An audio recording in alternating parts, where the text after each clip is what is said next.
सो आज का टॉपिक है सी प्लस प्लस में बुलियन एक्सप्रेशंस को कैसे यूज करते हैं हम। तो इससे पहले हमने देखा था बुलियन एक्सप्रेशन मतलब बुलियंस क्या थे।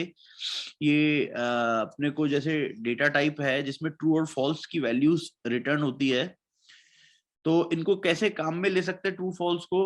यहाँ हमने पहले ये भी देखा था कि बुलियन वैल्यू में ट्रू का मतलब है 1 और फॉल्स का मतलब होता है 0। तो अब हमें कोई एक्सप्रेशन अगर लिखना है, एक्सप्रेशन मतलब एक तरीके से जैसे हम कुछ प्रोग्राम अगर लिखते हैं तो कैसे ये चीज काम में आएगी, इसको इस एग्जांपल के साथ हम बेटर अंडरस्टैंडिंग कर पाएंगे। आपको यहाँ एग्जांपल जो ये दिख रहा है इसमें इंटीजर x लिया 10 और इंटीजर y में 9, सी आउट किया हमने और सी आउट में हमने कहा एक ब्रैकेट के अंदर एक कंडीशन डाल दी x ग्रेटर देन y। तो अब ये कंडीशन ट्रू है क्योंकि x बड़ा है y से, तो return 1 true because 10 is higher than 9। तो यहाँ पे ये चीज क्या रिटर्न करना चाहिए सी आउट के अंदर, ये रिटर्न करना चाहिए 1 क्योंकि कंडीशन ट्रू है।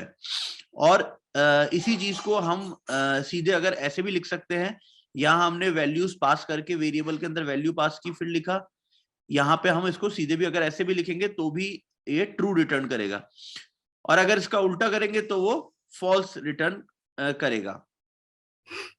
अब इसमें ना हम इक्वल इक्वल्स टू जो हमने पढ़ा था वो भी हम वो ऑपरेटर भी इसमें यूज कर सकते हैं। जब अगर बोला x is equal equal to 10, तो ये ऑपरेटर क्या चेक करता है, ये चेक करता है left side is equal to right side है क्या।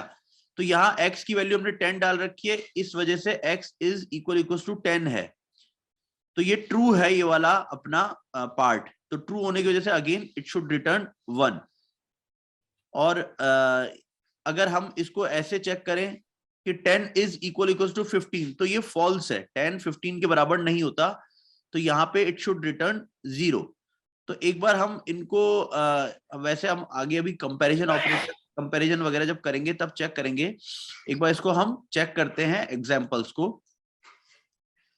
तो यहाँ पे अब आप अगर एग्जाम्पल में इधर देख रहे हो तो अब हमें यहाँ पे 0 मिला है, दैट इज फॉल्स। तो हमने यहाँ पे 10 इज इक्वल इक्वल टू 15 किया, और यहीं पे अगर मैं 10 ही लिख दूं तो ये ट्रू होना चाहिए, यानी कि यहाँ 1 आ जाना चाहिए। तो सर ये डबल इक्वल्स टू लगाना कंपलसरी होता है क्या?